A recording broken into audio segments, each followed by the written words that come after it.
if you're here, I just wanted to say thank you for not only for watching me, but for also just being a person that's interested in their own growth and development, and that's curious, and that wants to learn about this kind of stuff. I think it's awesome. It's wonderful. Um, it's a superpower to be able to read and to learn and teach yourself. So just thanks for being here and for listening. I'm starting chapter 2 with a quote from chapter 1 because he jumps right into it for chapter 2. So I'm going to start there. Build thee more stately mansions, O my soul, as the swift seasons roll. Leave thy low vaulted past. Let each new temple, nobler than the last, shut thee from heaven with a dome more vast, till thou at length art free, leaving thine outgrown shell by life's unresting sea. Oliver Wendell Holmes, Sr. So he said in the last chapter that build thee more stately mansions was building new concepts of yourself and building until just evolving each concept of yourself, letting each one be greater than what it was before, so that, let the weak man say he is strong. So always thinking highly of yourself and changing that concept so that you can experience the greater things that you believe about yourself. So we'll jump into chapter 2. It is only by a change of consciousness, by actually changing your concept of yourself, that you can build more stately mansions, like I said, the manifestations of higher and higher concepts. By manifesting is meant experiencing the results of these concepts in your world. It is of vital importance to understand clearly just what consciousness is. So by manifesting, it's not some magical voodoo thing, although it probably could be. No one still really knows how things come to be, but he's only saying that manifesting only means to experience what your concepts are of yourself. Pretty straightforward. The reason lies in the fact that consciousness is the one and only reality. It is the first and only cause substance of the phenomena of life. Nothing has existence for man save through the consciousness he has of it. So what we don't accept to be true, we don't experience. Therefore, it is to consciousness you must turn, for it is the only foundation on which the phenomena of life can be explained. If we accept the idea of a first cause, it follows that the evolution of that cause could never result in anything foreign to itself. That is, if the first cause substance is light, all its evolutions, fruits, and manifestations would remain light. The first cause substance being consciousness, all its evolutions, fruits, and phenomena must remain consciousness. All that could be observed would be a higher or lower form or variation of the same thing.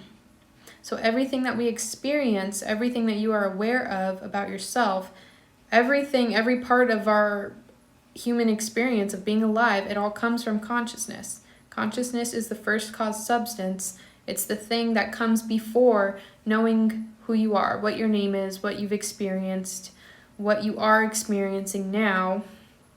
Before all of these things attach to your human being, yourself, there's consciousness, there's the awareness of existing. That makes consciousness the first cause substance. It is the cause for everything that follows in your life as a human being.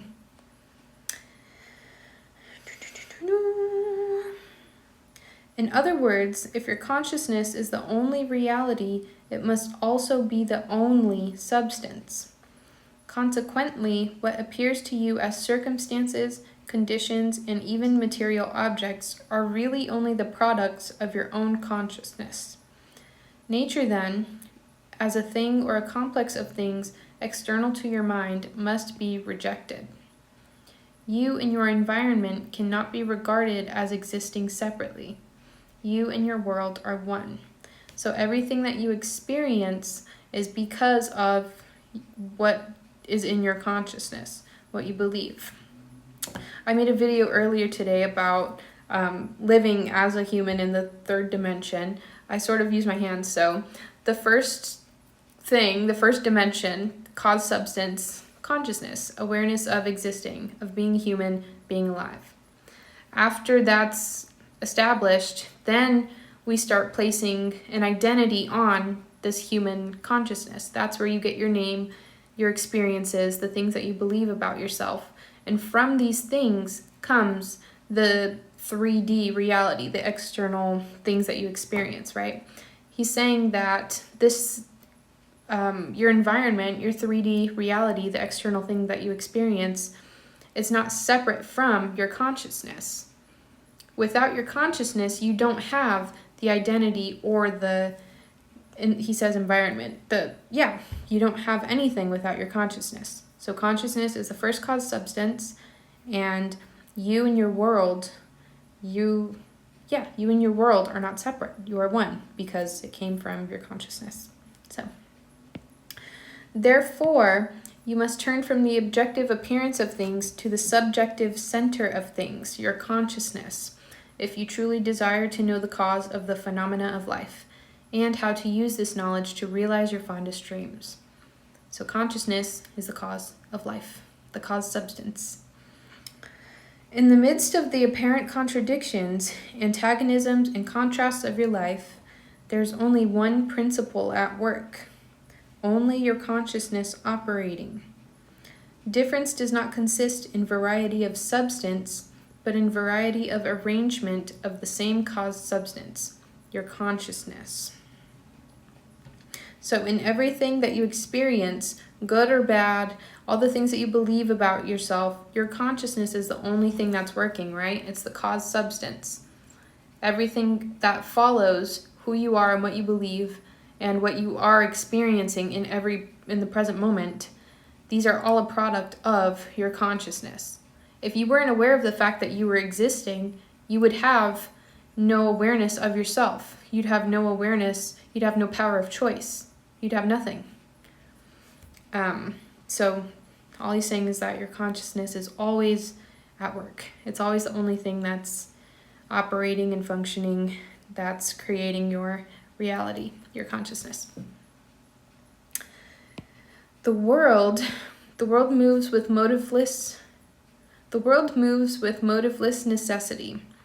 By this is meant that it has no motive of its own, but it is under the necessity of manifesting your concept, the arrangement of your mind, and your mind is always arranged in the image of all you believe and consent to as true. Whatever your consciousness believes, whatever you place on your awareness of your existence, that's what's going to be experienced. The world itself, the 3D world, has no motive of its own, as he's saying, that things don't just do things on their own. They don't just move and have any intention. Things only have the value that we place on them. And the value that we place on things is based on what we believe about the thing and about ourselves. The rich man, the poor man, the beggar man or thief, they're not different minds, but different arrangements of the same mind, in the same sense that a piece of steel, when magnetized, differs not in substance from its demagnetized state, but in the arrangement and order of its molecules. A single electron revolving in a specified orbit constitutes the unit of magnetism. When a piece of steel or anything else is demagnetized, the revolving electrons have not stopped. Therefore, magnetism has not gone out of existence. There's only a rearrangement of the particles so that they produce no outside or perceptible effect. When particles are arranged at random, mixed up in all directions, the substance is said to be demagnetized. But when particles are marshaled in ranks so that a number of them face in one direction, the substance is a magnet. Magnetism is not generated, it is displayed. Health, wealth, beauty, and genius are not created. They are only manifested, they are brought to experience by the arrangement of your mind. That is, by your concept of yourself. And your concept of yourself is all that you accept and consent to as true. This is a lot of information. All these different kinds of people, the rich man, the poor man, the beggar man, people that are healthy, that are wealthy, that are beautiful, that are genius. These people are not just born lucky. These people are they're not even created. As he said, we all have the same mind. All humans are built with the same brain. We are all functioning with a consciousness. The only thing that makes us different are the concepts that we place on that consciousness. We all have the awareness of existing as human beings. It's the concepts that you place on what you believe and accept to and consent to as true. That's what separates, that's what creates different people, is the things that you believe and consent and accept as true. What you consent to can only be discovered by an uncritical observation of your reactions to life. I said before that your reactions to life, I think, are your past experiences. Everything that's happened up until this moment. An uncritical observation, meaning you have to look back on your life without judgment, without the judgment of other people in your life. Just think about your experiences as if they didn't happen to you. Think about them as if they happened in a movie, as if they happened to someone, but not to you. You have to be detached from the emotional aspect of your experiences so that you know that's how you learn about the things that you consent to as true of your world. You look back at the things that have happened in your life and you see how they made you feel, but don't think of yourself as a victim when you look back at these. Look at how it made you feel, how you responded, how you reacted to events in your life, and that's going to show you what your concepts are and why you don't have the things that you want right now. I'll continue.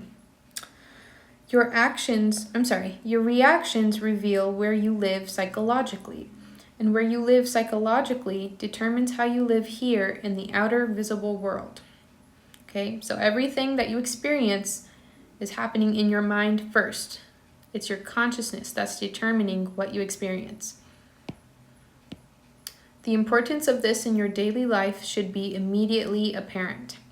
The basic nature of the primal cause is consciousness. Therefore, the ultimate substance of all things is consciousness. Every part of your world, everything that you own, everything that you've learned, everything that you experience and believe about other people and about yourself, it all starts with your consciousness, your awareness of existing. I think that's the end. Chapter 2 was quick, unless I was talking really fast. That's all. He's only saying that consciousness is the basic cause substance of life. Consciousness, 2D, your identity, your beliefs, your outer world. You want to change this, you don't change your thoughts and beliefs and identity, you change them here. You change your consciousness, you change the concepts that you've placed on them. Not the things that people have placed on you, not your experiences. He's saying to look at these things to see what you believe about your consciousness, see what you believe about yourself. So don't change the thoughts. Don't change the thoughts without changing the basis of the thoughts. I hope the hand thing is making sense. It just came to me. That's all for chapter 2. I'll be back with chapter 3. Have a beautiful night. I love you. And thanks for watching.